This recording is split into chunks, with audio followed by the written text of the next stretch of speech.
हाँ जी, welcome back बच्चों। तो उम्मीद करता हूँ आप सब ठीक होंगे, पढ़ रहे हो अच्छे से और मस्ती भी कर रहे होंगे। तो सभी को सत श्री अकाल, आदाब, नमस्कार। और हम वापस आ गए हैं अपने पिछले टॉपिक के साथ। लास्ट टाइम हमने किया था स्पेसिफिक हीट कैपेसिटी क्या होता है, किस तरह से बिहेव करता है और उसमें कौन कौन सी टर्म्स आती हैं, किन किन चीज़ों पे वो डिपेंड करता है। डिपेंड करने में हमने सीखा कि ये स्टेट पे डिपेंड करता है, और स्टेट पे डिपेंड करता है तो लिक्विड, सॉलिड, गैस के लिए अलग अलग होता है ना। तो हमने सॉलिड और लिक्विड के बारे में पूरा पढ़ लिया था। अब हम सबसे इंपॉर्टेंट, उनसे भी ज्यादा इंपॉर्टेंट गैसेस के बारे में पढ़ेंगे। ठीक है, तो ये वाले टॉपिक में specific heat capacity of gases जो है वो ज्यादा इंपॉर्टेंट है, तो इसे थोड़ा सा और ध्यान से पढ़ना है आपने। तो इस पे मेरी जिम्मेवारी भी बढ़ जाती है और आपकी। ठीक, चलो करें, शुरू करें। Okay, let's do it. तो स्पेसिफिक हीट ऑफ गैसेस में सबसे पहली बात कि फर्क कहां पे, फर्क कहां पे है।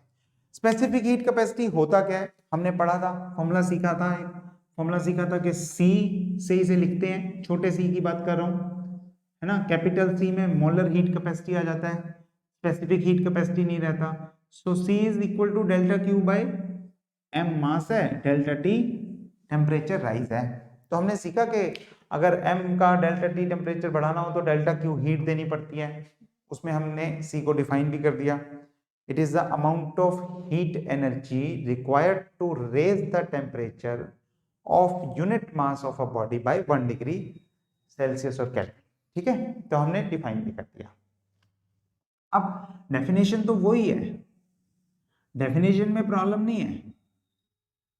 चक्कर ये है कि गैसेस जो हैं वो एक्सपैंड बहुत करती हैं। ठीक है, एक्सपैंड करने का मतलब ये है कि क्योंकि आप हीट देते हो, सॉलिड को हीट देते हो, सॉलिड को हीट देते हो तो क्या होता है, सॉलिड को हीट देते रहते हो, वो हीट लेता रहता है, लेता रहता है और गर्म होता रहता है। ठीक, गैसेस सिर्फ गर्म नहीं होती, गैसेस हीट लेके भागने लग जाती हैं, मतलब उनका वॉल्यूम भी बढ़ जाता है, वो एक्सपैंड कर जाती है। ठीक है, और क्योंकि गैसेस एक्सपैंड कर जाती हैं,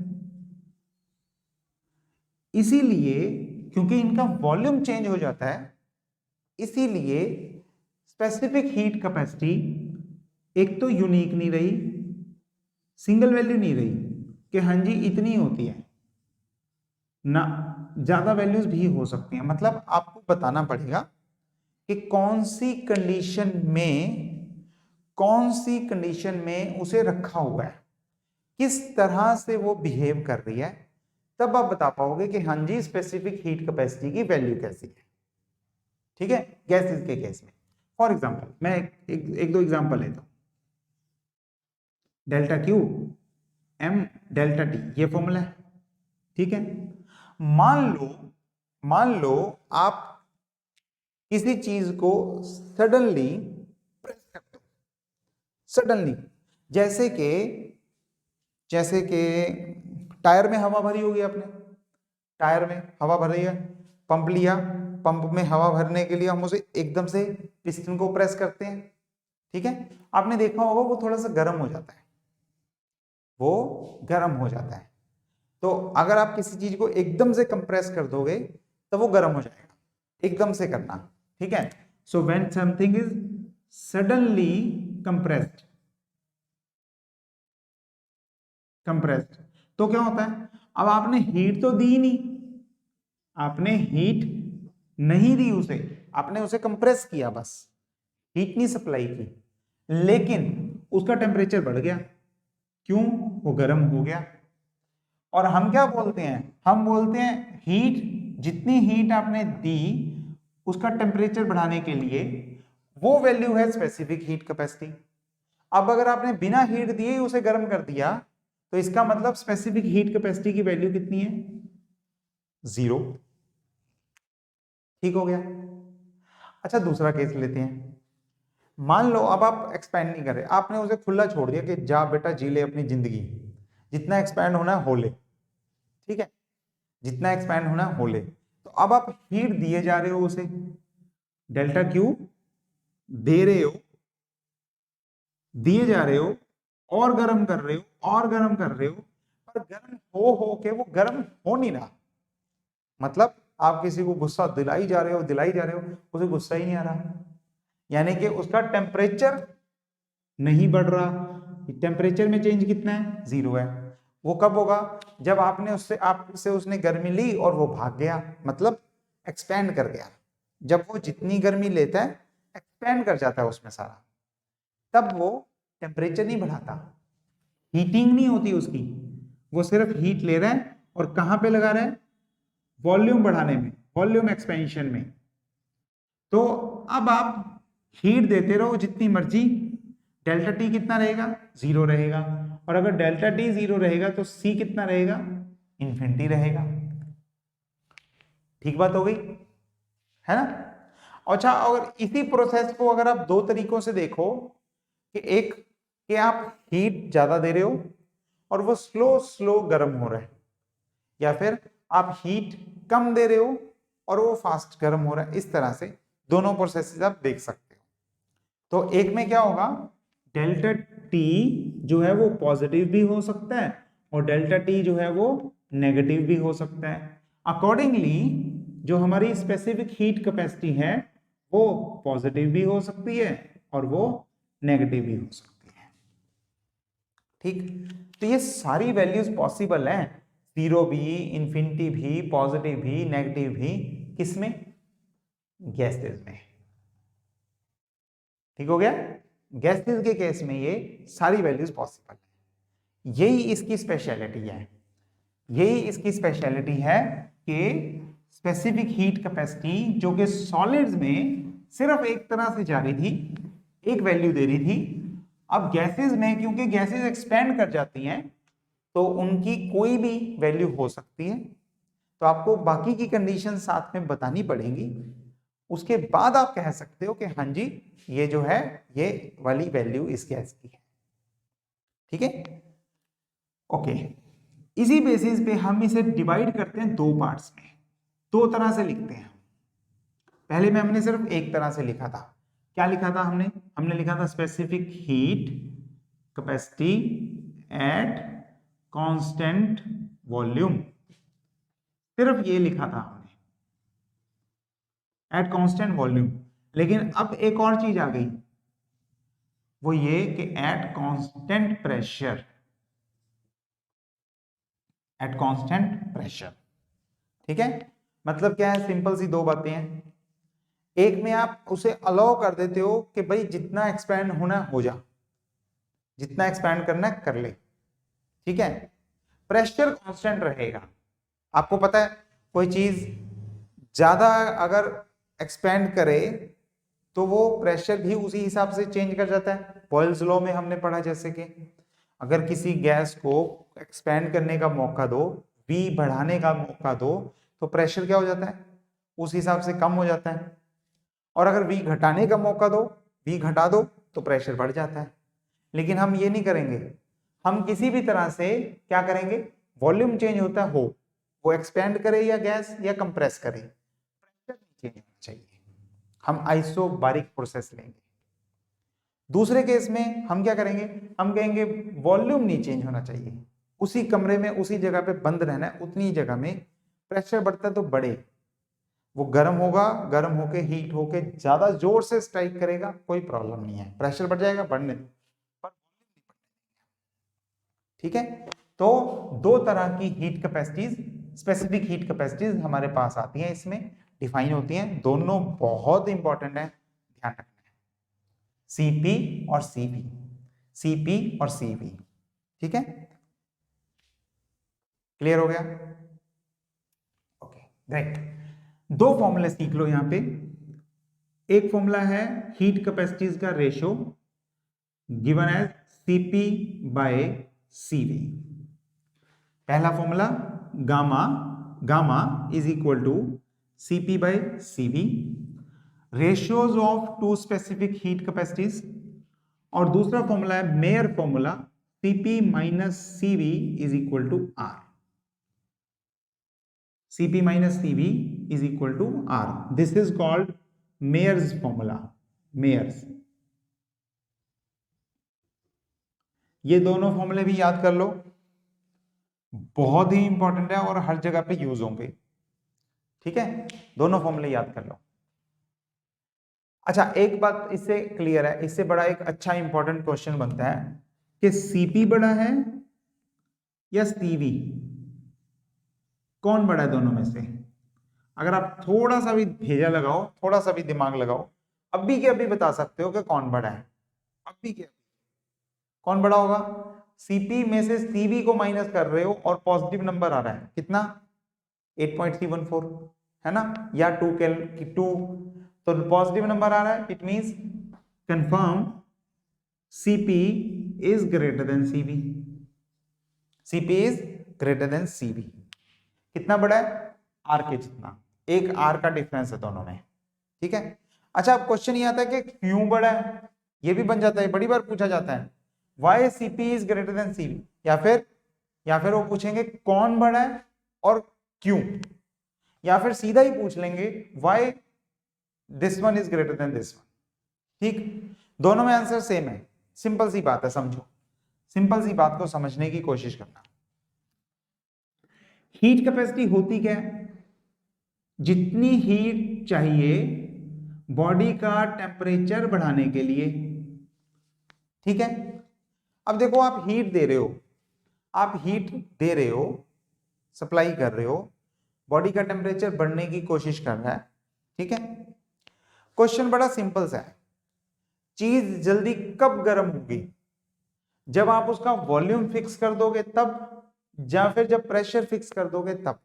मैं सिंपल तरीके से पूछता हूं, एक आपने दूध गर्म करना है, ठीक है, आपने दूध को ढक दिया तब वो जल्दी गर्म होगा, या दूध को खुला छोड़ दिया कि उड़ना है तो बेटा उड़ जा, पर हम तो ऐसे ही गर्म करेंगे, तब जल्दी गर्म होगा? सभी को आंसर पता है, सिंपल क्वेश्चन है।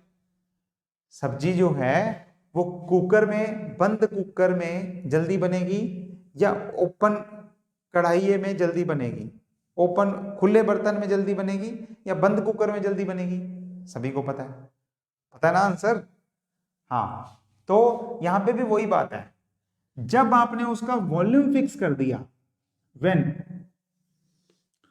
वॉल्यूम इज फिक्स्ड, तो सारी की सारी हीट, जो भी आप हीट दे रहे हो उसे, वो कहां जाएगी? उसको गर्म करने में लग जाएगी। आपको किसी ने बंद कमरे में बिठा दिया कि चुप करके यहां पे बैठ जा, तो अब आपके जितने भी गर्मी होगी वो सारी आपको गुस्सा दिलाने में कि बस मैं यहां बैठा हूं, मैं यहां बैठा, वो कहीं और लग ही नहीं सकती एनर्जी। जो भी हीट एनर्जी आएगी वो सारी की सारी कहां लगेगी? उसको गुस्सा दिलाने में, उसको गर्म करने में लगेगी। ठीक है, तो बॉडी का टेम्परेचर अपने आप बढ़ जाएगा, क्योंकि हीट कहीं और जा ही नहीं सकती, हीट एनर्जी कहीं और जा ही नहीं सकती, वॉल्यूम फिक्स है, तो वो बड़ी जल्दी गुस्सा आ जाएगा उसे, उसका टेम्परेचर बहुत जल्दी ऊपर चला जाएगा। तो आप थोड़ी सी हीट में भी आप उसे गर्म कर सकते। ठीक हो गया? अच्छा, अब मान लो आपने उसे खुला छोड़ दिया कि भाई जहां जाना जा, कोई दिक्कत नहीं है, तब क्या होगा? तब जो भी आप हीट दे रहे हो वो दो जगह पे लग रही है, एक पार्ट उसका टेम्परेचर बढ़ा रहा है और दूसरा पार्ट उसका वॉल्यूम बढ़ा रहा है, तो कुछ ना कुछ एनर्जी वेस्ट हो रही है ना, वॉल्यूम बढ़ाने में वेस्ट हो रही है, यानी कि आपको ज्यादा हीट सप्लाई करनी पड़ेगी, तब जाके उतना ही टेम्परेचर बढ़ेगा। ठीक हो गया? तो Cp कांस्टेंट प्रेशर के केस में, क्योंकि वॉल्यूम बढ़ाने में एनर्जी वेस्ट हो रही है, तो आपको ज्यादा हीट देनी पड़ेगी, ज्यादा हीट चाहिए, और कांस्टेंट वॉल्यूम के केस में कम हीट चाहिए, एज सिंपल एज दैट। ठीक हो गया? डन, आगे बढ़े। ये फॉर्मूला तो देखो आप ऐसे ही याद करोगे, इस फॉर्मूले का प्रूफ भी आ जाता है, ठीक है, पर वो प्रूफ हम करेंगे थर्मोडायनेमिक्स में। 2 दिन इंतजार करो, सब्र का फल मीठा होता है। इसके बाद बच्चों हम शुरू करेंगे थर्मोडायनेमिक्स इस चैप्टर के इस पार्ट के बाद। तो 2 दिन बाद थर्मोडायनेमिक्स का नंबर आ जाएगा, तब हम ये वाला फॉर्मूला भी देख लेंगे कि कैसे होता है। बड़ा सिंपल सा फॉर्मूला है, इंटरेस्टिंग भी है, सिंपल भी है। ठीक है, तो फिलहाल एक बार के लिए आप याद कर लो, सिंपल सा फॉर्मूला है, कोई मुश्किल वाली बात नहीं है। ओके, तो हम यहां तक पहुंच गए। इसके बाद जो है हमें 3 आर्टिकल और करने हैं, सिंपल सिंपल आर्टिकल है। अगर एक हो गया तो बाकी के 2 भी हो जाएंगे। Before we proceed to those 3 articles, let us understand first degrees of freedom. ये पूरा का पूरा लेक्चर बहुत इंपॉर्टेंट है, तो किसी ने भी कहीं भी कोई कमी नहीं छोड़नी। अगर थोड़ी सी ढील बरतनी हो तो पिछले लेक्चर में बरत लेना, ठीक है। सॉलिड लिक्विड वालों में आप थोड़े से रिलैक्स हो, ज्यादा मुश्किल काम नहीं है वो, लेकिन गैस वाले को मत इग्नोर करना, गलती से भी इग्नोर मत करना, ठीक है।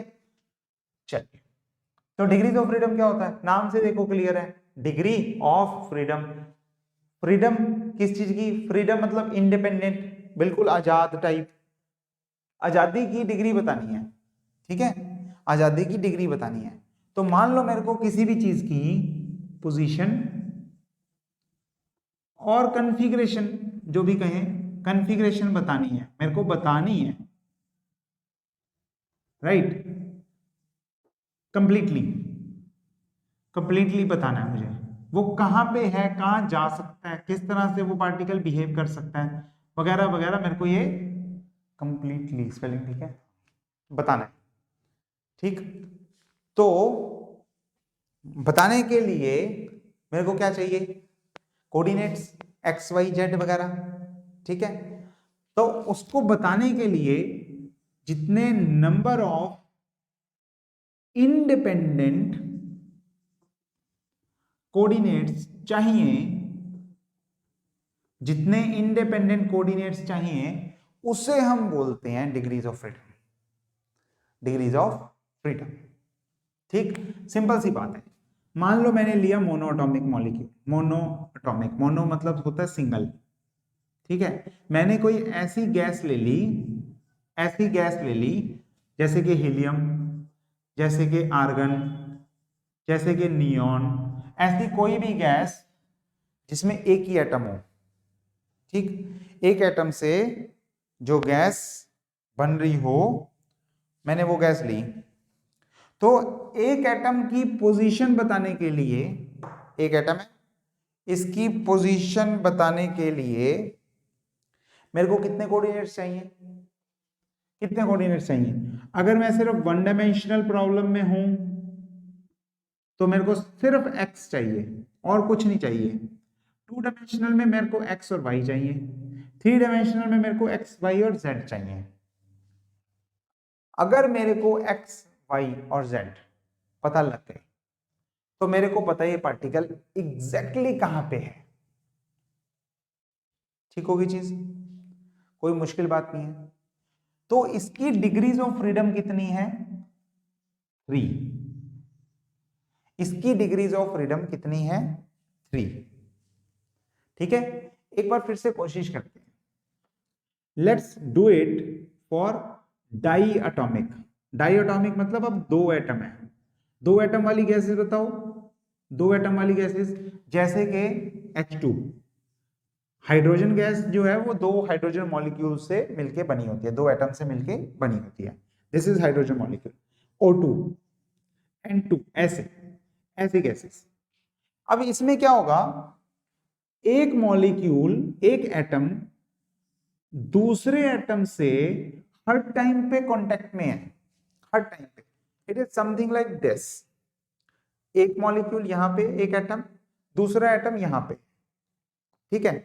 तो अगर इसमें क्या होगा, अब अगर मेरे को पहला कोऑर्डिनेट मेरे को चाहिए x1, y1, z1, मेरे को पता है तीनों के तीनों चाहिए, 3 कोऑर्डिनेट कम से कम चाहिए ही चाहिए, ठीक है, ओके।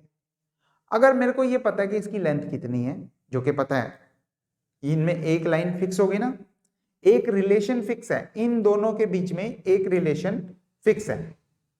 जैसे कि आप बॉन्ड लेंथ बोलते हो, बॉन्ड लेंथ, तो मेरे को पता है इसकी बॉन्ड लेंथ कितनी है, ठीक। तो दूसरा मॉलिक्यूल का अगर एक का एक्स पता है तो दूसरे का एक्स कंफर्म है, मेरे को पता है कितना होगा, जितना पहले वाला एक्स है उससे बॉन्ड लेंथ आगे चले जाओ, मेरे को उसका एक्स मिल गया। या फिर अगर ये ऐसे रखा हुआ तो मेरे को y मिल गया, अगर ऐसे रखा हुआ तो मेरे को z मिल गया। तो यानी कि मेरे को बॉन्ड लेंथ की वजह से, बॉन्ड लेंथ की वजह से मेरे को पक्का एक ना एक कोऑर्डिनेट पता होगा, या तो वो x2 पता होगा, या y2 पता होगा, या z2 पता होगा, तीनों में से एक पक्का पता होगा। तो मैं लेता हूं एक को छोड़ देता हूं, बाकी तो मेरे को पता नहीं है। बात समझ में आई? देखो फिर से देखो, ये एक एटम है, ये x में कहीं भी हो सकता है, y में कहीं भी हो सकता है, z में कहीं भी हो सकता है।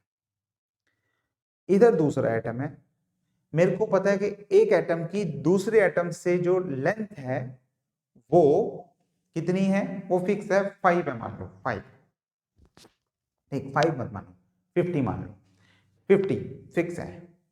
तो अगर वो मॉलिक्यूल ऐसे पड़ा है इस तरह से, तो मेरे को पता है कि एक्स एक्सिस में पहला एक्स जहां पे भी हो उसमें 50 ऐड कर दो, दूसरा एक्स आ जाएगा।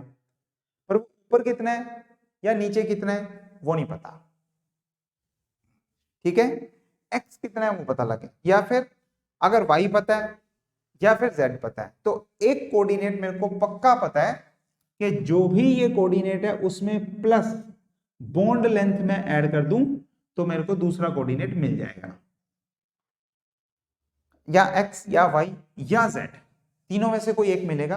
बाकी के दो फ्री हैं, इंडिपेंडेंट है, कहीं भी कुछ भी हो सकता है, वो मेरे को निकालने पड़ेंगे, ठीक है। तो इसमें असल में क्या होता है, डाई एटॉमिक में 3 की जगह 6 नहीं बनते, क्योंकि दो मॉलिक्यूल हैं, एक को डिफाइन करने के लिए 3 पॉइंट चाहिए, दूसरे को डिफाइन करने के लिए भी तो 3 ही चाहिए, तो टोटल 6 चाहिए होने चाहिए थे।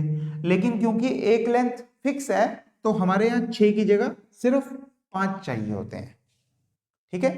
अगर इसे ऐसे समझ पाओ तो ऐसे बहुत अच्छा है, अगर ऐसे नहीं समझ आया तो फिर क्या करो, दूसरा डेफिनेशन देखो जो आपकी बुक में भी दिया हुआ है, उससे हम देख लेते हैं। हम अगर उससे हो जाएगा तो अगला वाला पार्ट उससे कर लेंगे, कोई दिक्कत वाली बात नहीं है। देखो सीधा सीधा दिया हुआ बुक में, बुक में क्या दिया हुआ है, एक फॉर्मूला याद करना है, वो कितना आप याद रख पाते हो या समझ पाते हो वो देखते हैं। डिग्रीज ऑफ फ्रीडम लेट से मैं एफ से डिनोट कर देता हूं, तो 3n माइनस आर,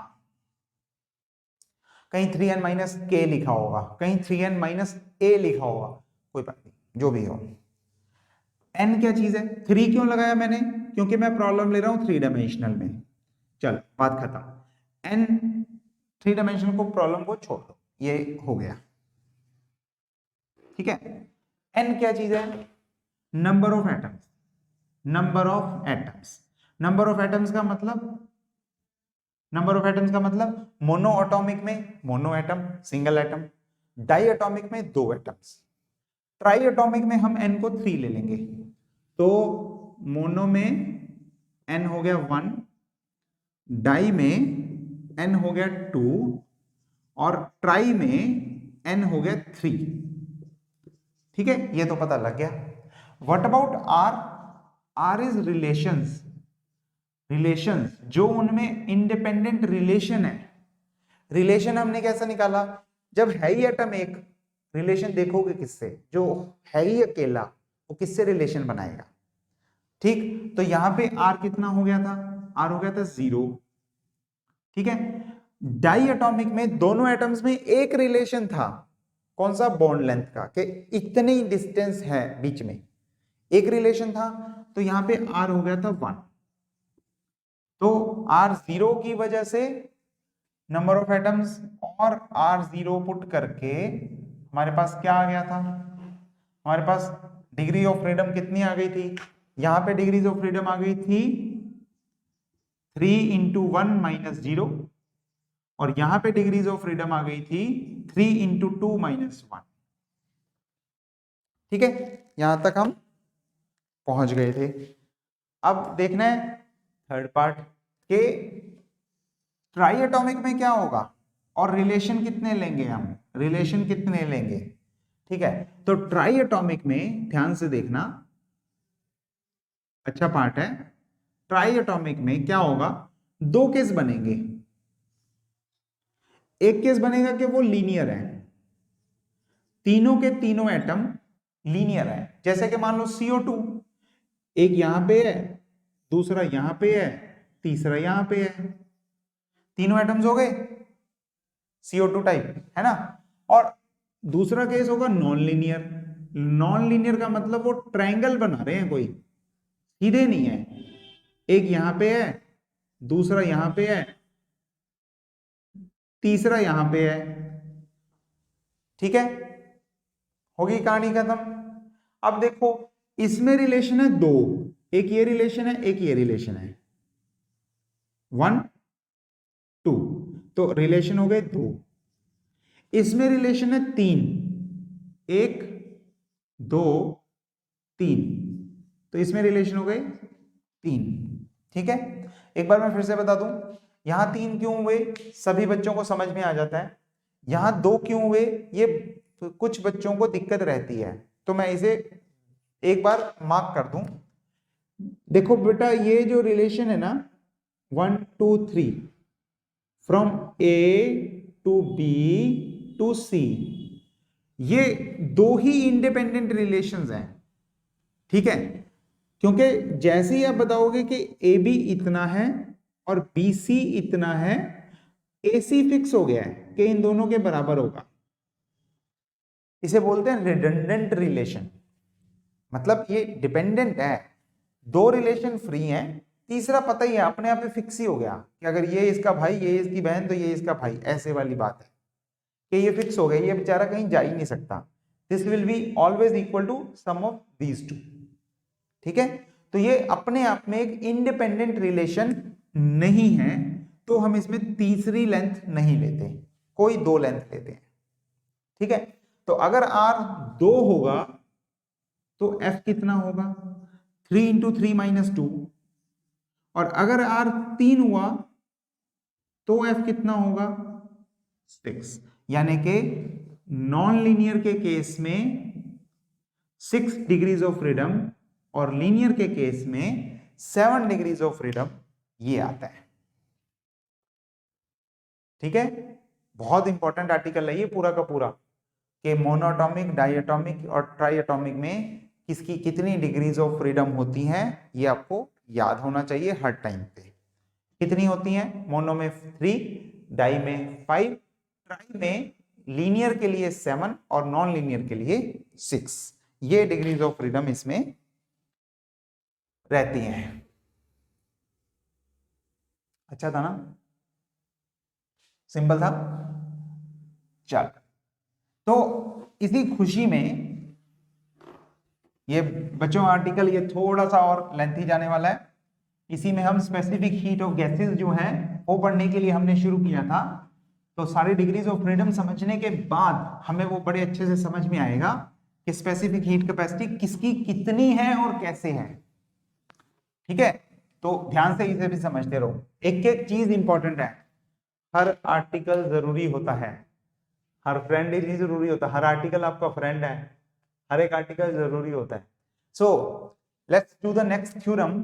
एक और बड़ी इंपॉर्टेंट थ्योरम है, अपने आप में ही बड़ी इंपॉर्टेंट है, लॉ ऑफ इक्विपार्टीशन। इक्विपार्टीशन, ठीक है, लॉ ऑफ इक्विपार्टीशन। इक्विपार्टीशन किसका करोगे, ऑफ एनर्जी कर लो, इक्विपार्टीशन ऑफ एनर्जी। ठीक है, law of equipartition of energy क्या बोलता है ये, law of equipartition of energy क्या बोलता है, नाम से कुछ कुछ क्लियर होगा, कुछ कुछ हम सीख के क्लियर करेंगे। ये बोलता है फॉर एनी, सिंपल लैंग्वेज में बताता हूं, एवरेज काइनेटिक एनर्जी और average energy per unit degree of freedom fix होता है, ठीक है। पर मॉलिक्यूल भी, पर मॉलिक्यूल पर डिग्री ऑफ फ्रीडम फिक्स होता है, ठीक है। यानी कि क्या बना हमारे पास, जो टोटल एनर्जी है सिस्टम की, जो टोटल एनर्जी है वो इक्वली डिस्ट्रीब्यूटेड है, इक्वली डिस्ट्रीब्यूटेड है किसमें, पर मॉलिक्यूल पर डिग्री ऑफ फ्रीडम, ठीक है। जितनी एक मॉलिक्यूल की एनर्जी है, जितनी एक डिग्री ऑफ फ्रीडम की एनर्जी है, उतनी ही एनर्जी दूसरी डिग्री ऑफ फ्रीडम की भी है, और जितनी एक मॉलिक्यूल की है उतनी दूसरे मॉलिक्यूल की भी है। इस तरह से ये टोटल एनर्जी को इक्वली डिस्ट्रीब्यूट कर देते हैं, ठीक है, इक्वली डिस्ट्रीब्यूट कर देते हैं। This is law of equipartition of energy. कितनी वैल्यू होती है मैं लिखवाता हूं, बता देता हूं, सिंपल है, हाफ के टी, कोई मुश्किल बात नहीं है, हाफ के टी। लेकिन डेफिनेशन क्या है वो इस तरह से आप लिख सकते हो, ठीक। क्या लिखेंगे, क्या लिखेंगे, पूरी डेफिनेशन बताऊं, पूरी डेफिनेशन क्या लिखेंगे हम लिख देंगे कोई भी डायनेमिकल सिस्टम लो, कैसे लेना है, for any dynamical system, any dynamical system, अगर डायनेमिकल ले रहे हो तो जब टेम्परेचर की बात करोगे तो थर्मल इक्विलिब्रियम की बात जरूर कर लेना। In thermal equilibrium, for any dynamical system in thermal equilibrium, total energy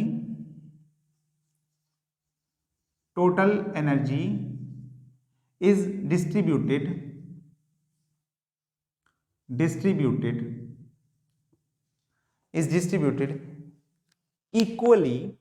equally amongst all the degrees of freedom, ठीक है, यही सीखा, पर डिग्री ऑफ फ्रीडम।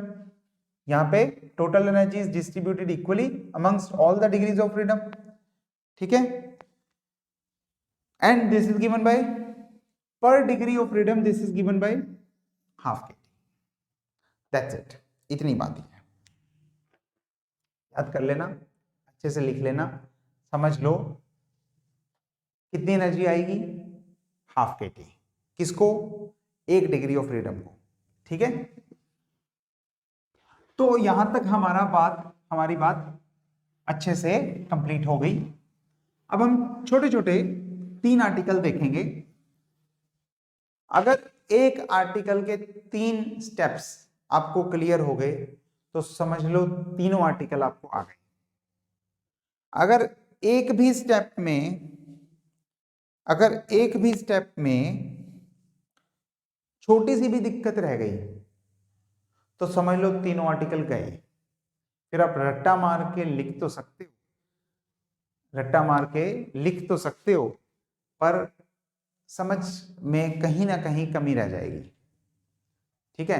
तो ध्यान से करना, आर्टिकल समझना, ठीक। हम जो है शुरू करते हैं, specific heat capacity for a monoatomic gas, for monoatomic, वैसे मोनाटॉमिक बोलते हैं, इट्स ओके, मोनोएटॉमिक गैस। देखो मोनोएटॉमिक गैस क्या होता है, जिसमें सिंगल एटम हो, ठीक। इसकी डिग्रीज ऑफ फ्रीडम कितनी होती हैं, डिग्रीज ऑफ फ्रीडम इसमें होती हैं 3। डिग्रीज ऑफ फ्रीडम कितनी होती है मोनोएटॉमिक की, 3, ठीक है। हमने अभी भी क्या सीखा कि जो काइनेटिक एनर्जी है, जो एवरेज एनर्जी है, जो टोटल एनर्जी है, वो जो डिस्ट्रीब्यूटेड है amongst each molecule for each degree of freedom, per degree of freedom कितनी है, हाफ के टी है, ठीक है।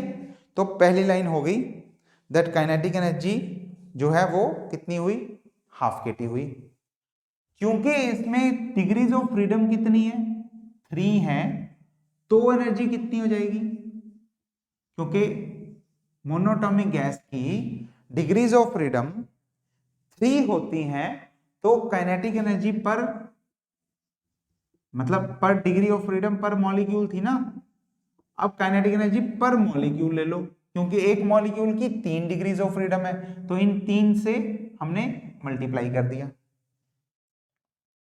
यहां तक ठीक हो गया। अगला पॉइंट देखो, हमें पता है 1 मोल में कितने, 1 ग्राम मोल में कितने मॉलिक्यूल्स होते हैं, एवोगाड्रो नंबर, राइट। 1 ग्राम मोल में कितने मॉलिक्यूल्स, एवोगाड्रो नंबर। तो काइनेटिक एनर्जी पर मोल कितनी हो जाएगी, मतलब अगर 1 ग्राम में निकाल रहे हो तो आप इसे इससे भी मल्टीप्लाई कर दोगे एवोगाड्रो नंबर से, ठीक है, इतनी हो जाएगी। और ये बात हम पहले भी सीख चुके हैं कि n इंटू के क्या होता है, r। हमने सीखा था Avogadro number multiplied by k is r। पहले सीखा था कि r divided by Avogadro number is Boltzmann constant, ये बात सीखी थी हमने, ठीक है। तो ये भी हमने लिख लिया, यहां तक हम पहुंच गए, ठीक है। तो ये कितना हो गया, this becomes 3/2 r t, 3/2 r t। Average kinetic energy हमारी आ गई, ठीक है। तो हम यहां तक पहुंच गए, अच्छे से पहुंच गए। इसके बाद क्या करेंगे, क्योंकि जो small amount of heat required to raise the temperature, ये लिखते ना, amount of heat required to raise the temperature, वो कितनी हीट चाहिए। अगर मेरे को कोई मॉलिक्यूल है, कोई बॉडी है, कोई चीज है, 1 ग्राम मोल है कोई, ठीक, उसकी एनर्जी कितनी है, काइनेटिक एनर्जी कितनी है, उसमें काइनेटिक एनर्जी है 3/2 RT, 3/2 RT उसमें काइनेटिक एनर्जी है। अगर मेरे को उसका टेम्परेचर बढ़ाना है तो कितनी हीट देनी पड़ेगी, सोच के बताओ, कितनी हीट देनी पड़ेगी। मेरे को जितनी उसकी काइनेटिक एनर्जी है उतनी हीट रखनी पड़ेगी, यानी कि कितनी हीट चाहिए मेरे को, डेल्टा क्यू डी क्यू जो भी बोलूं, कितना चाहिए, उसकी काइनेटिक एनर्जी के बराबर, विच इज 3/2 RT। यहां तक अगर हो गया, एक एक स्टेप फिर से देख लो। पहले देखो काइनेटिक एनर्जी पर डिग्री ऑफ फ्रीडम पर मॉलिक्यूल कितनी है, फिर देखो कि जो भी आप केस ले रहे हो उसके लिए डिग्री ऑफ फ्रीडम कितनी है, फिर देखो पर मॉलिक्यूल ले रहे हो 1 ग्राम मोल में ले लो, उसके लिए वो कितना है, यहाँ पे ये आंसर आ जाएगा। अगर यहां तक आप पहुंच गए स्मूथली तो कहानी खत्म हो गई। इस बात को मैं एक बार फिर से लिखूंगा और अब हम तीनों आर्टिकल करेंगे, बस इतना ही सीखने वाला था। इसके बाद कुछ नहीं, 2 लाइनें, सभी में वही 2 लाइनें चिपका दो, सेम लाइनें लिख दो, आपका आंसर आ जाएगा। लिख लें जल्दी जल्दी। तो कौन कौन सी गैसेज है हमारे पास, मोनो, डाई, ट्राई, ट्राई में मैं पहले लिखता हूं नॉन लीनियर और फिर मैं ट्राई में लिखता हूं लीनियर, ठीक है। 4 केसेस बनते हैं। मोनो में डिग्री ऑफ फ्रीडम कितनी है, 3, डाई में कितनी है, 5, नॉन लीनियर में कितनी है, 6, लीनियर में कितनी है, 7। ये भी हो गया, ओके। डेल्टा क्यू मोनो में कितना आएगा, जितना 3 था ना बाहर, बाकी तो 1/2 RT है ना, 3 था और बाकी तो 1/2 RT है। इसमें कितना है, 5/2 RT, डेल्टा क्यू 5/2 RT। इसमें कितना है डेल्टा क्यू, 6/2 RT। और लास्ट वाले में कितना होगा, 7/2 RT। ये बात भी सभी को समझ में आ गई होगी, ठीक है, ओके। डेल्टा क्यू को जब आप डेल्टा टी से डिवाइड कर देते हो तो क्या मिलता है, सी मिलता है, छोटा सी। छोटा सी मतलब गुंडों वाली फीलिंग आती है ना, छोटा शकील, ये छोटा शकील है, इस पूरे टॉपिक का, इस पूरे चैप्टर का छोटा शकील है ये, ठीक है, ओके। तो इस छोटे सी की वैल्यू कितनी आएगी, डेल्टा टी से डिवाइड कर दो, यानी कि टेम्परेचर से डिवाइड कर दो, ये आ जाएगी 3/2R, यहाँ पे आ जाएगी 5/2R, यहाँ पे भी 6/2 लिखूं, 3 लिख देता हूं, काट देते हैं चलो, ठीक है, और ये आ जाएगी 7/2R। यहां तक भी पहुंच गए होंगे सभी। ये कौन से वाली सी आई है, ये आई है CV, यानी कि कांस्टेंट वॉल्यूम वाली। तो ये कौन सी सी है, ये CV, CV कांस्टेंट वॉल्यूम पे, ठीक है। अब हमें निकालना है दूसरा C, वो कौन सा है, CP। आपको फॉर्मूला तो याद होगा, फॉर्मूला क्या था, लिख दूं, यहां पे लिख रहा हूं देखो, CP minus CV is equal to R। तो जितना भी CV है उसमें R प्लस कर दो, R प्लस कर दो, 3/2 प्लस 1 यानी कि हो गया 5/2R, R कॉमन हो गया ना, तो 3/2 प्लस 1 5/2R प्लस R यानी कि 7/2R, ये हो गया CP। यहां पे कितना होगा CP, ये होगा 3 + 1 4R, और यहां पे कितना होगा CP, 9/2 plus 1 7/2 plus 1 sorry 9/2R। I hope ये वाला स्टेप भी क्लियर हो गया सभी को। ये वाला हो गया, तो नेक्स्ट तो और भी आसान है। नेक्स्ट स्टेप में हम क्या लेते हैं, गामा। गामा इज बताया था ना, CP/CV, CP को CV से डिवाइड कर दो, डिवाइड करके देखो R/2 कट जाएगा, ये हो जाएगा 5/3, 5/3। यहां पे गामा आ जाएगा, R/2 से R/2 कैंसिल, 7/5। यहां पे गामा आ जाएगा 4/3, और यहां पे गामा आ जाएगा 9/7। सिंपल है, गुड इनफ। चलो चेक करो सारा कुछ, सब सुख शांत है कि नहीं, सब ठीक ठाक चल रहा है, हंसी खुशी से हो गया, साफ है कि सफाया है, चेक कर लो, क्लियर है कि ऑल क्लियर है, देख लो, ठीक है।